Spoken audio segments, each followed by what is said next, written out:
Contract costing कहता है contract costing is that form of specific order costing which apply where the work is undertaken according to customer requirement. ये कहता है कि customer requirement के मुताबिक हम वो काम करते हैं एक स्पेसिफिक ऑर्डर लेके जितना हमें दिया जाता है। And each order is long duration, कोई भी काम होता है वो 2 साल के लिए हो सकता है, 3 साल के लिए हो सकता है या 4 साल के। Compare to the job costing, job costing के साथ कंपेयर किया जाता है। Construction contract is a contract for the construction of an assets. ये कहता है कि जो कंस्ट्रक्शन कॉन्ट्रैक्ट है ये एक कॉन्ट्रैक्ट है जो हम किसी चीज़ की कंस्ट्रक्शन करते हैं। इसकी एग्जांपल दी है इसने, construction of plants, roads, dam, ships, building extra. तो इसके लिए हम क्या करते हैं, जैसे कोई बिल्डिंग बनाते हैं तो हमें क्या होता है 2 साल लगाते हैं, 3 साल लगाते हैं, तो क्या हमें एकदम से कोई पैसे मिल जाते हैं?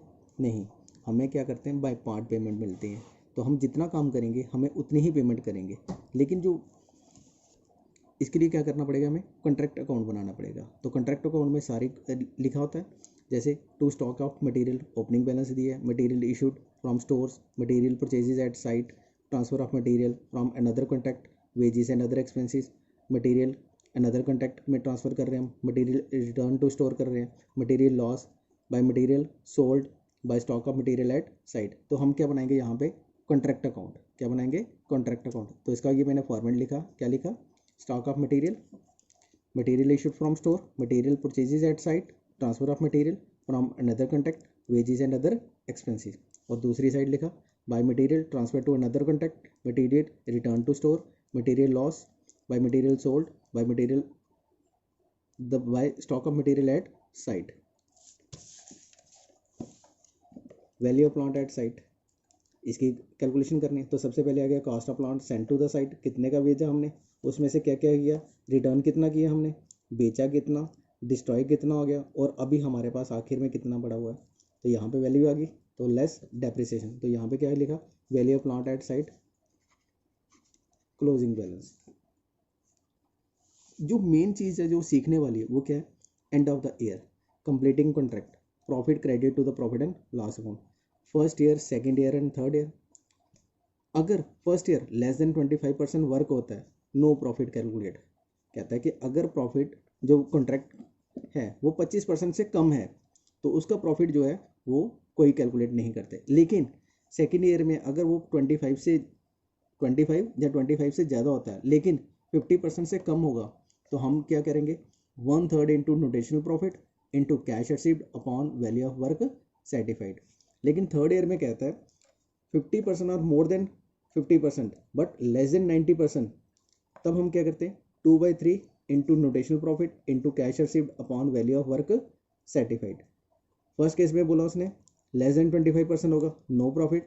सेकंड केस में बोला 25 और more than 25 but less than 50%, 1/3।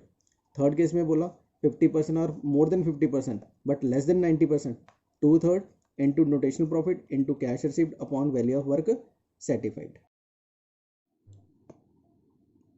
तो सबसे पहले इस क्वेश्चन में क्या बोला गया, SB construction limited has obtained A contract for the construction of bridge.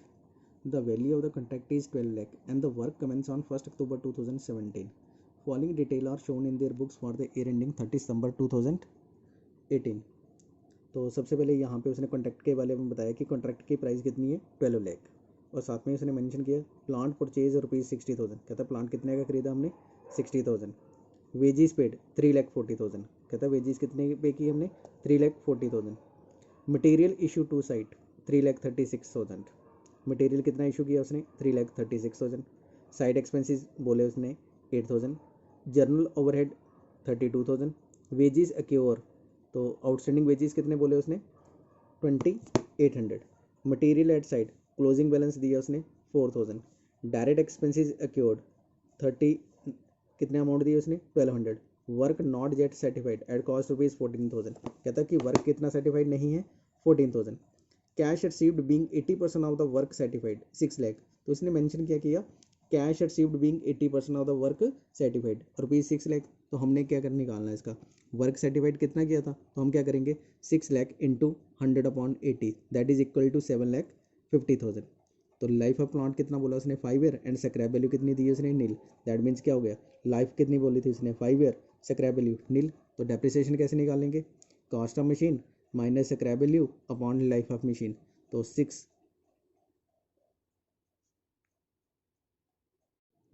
तो फिर इस क्वेश्चन में सबसे पहले क्या बनाना हमने, कॉन्ट्रैक्ट अकाउंट। कॉन्ट्रैक्ट अकाउंट बना के तो सबसे पहले निकालेंगे नोटेशनल प्रॉफिट, और नोटेशनल प्रॉफिट को कहाँ पे ट्रांसफ़र कर देंगे हम, दूसरे अकाउंट में, और फिर वहाँ से निकाल देंगे profit transfer to profit and loss account में। तो सबसे पहले दिया उसने प्लांट परचेज, और फिर साथ में दिया उसने वेजेस पेड, फिर मटेरियल इशू टू साइट, और साइट एक्सपेंसेस दिए हैं, जर्नल ओवरहेड एक्सपेंसेस दिए हैं, वेजेस आउटस्टैंडिंग दिए हैं, material at site closing balance दिया मटेरियल का, डायरेक्ट एक्सपेंसेस एक्योर्ड दिए हैं, वर्क नॉट सर्टिफाइड दिया 14,000, कैश रिसीव्ड दिए 80% ऑफ द वर्क सर्टिफाइड, उसकी अमाउंट दी थी 6 लाख, और लाइफ ऑफ द प्लांट कितनी दी था 5 ईयर, और स्क्रैप वैल्यू के बारे में बोला था नील।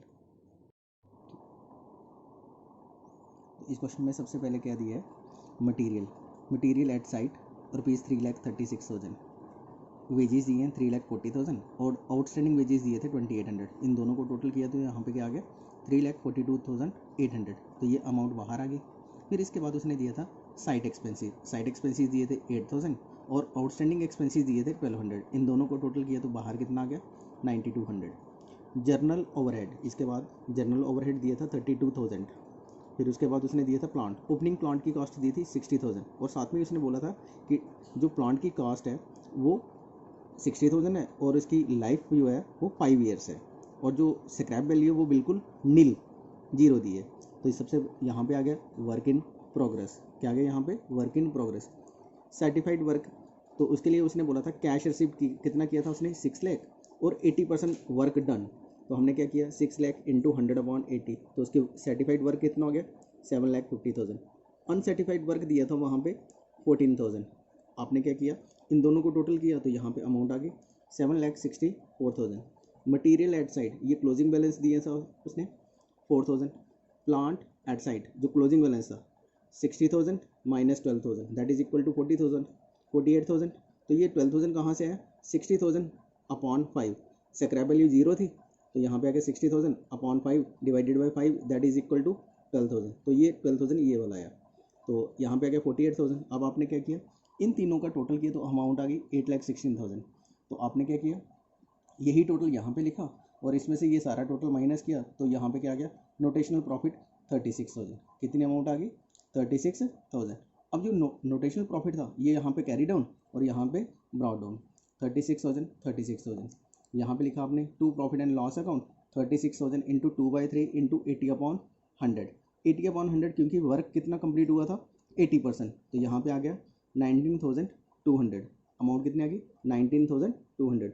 36,000 यहाँ पे इसका टोटल आ गया, यही टोटल यहाँ पे आ गया। इसमें से 19,200 माइनस किया तो हमारे पास वर्क इन प्रोग्रेस कितना रह गया 16,800। तो फिर से एक बार मैं रिपीट कर देता हूँ, जब नोटेशनल प्रॉफिट दिया और वर्क सर्टिफाइड कितना दिया था 80%, तो हमने क्या किया 36,000 इंटू 2/3 इंटू 80/100 दैट इज 19,200। तो 36,000 में से 19,200 हमने प्रॉफिट एंड लॉस में ट्रांसफ़र कर दिया, और वर्क इन प्रोग्रेस में कितना रह गया 16,800।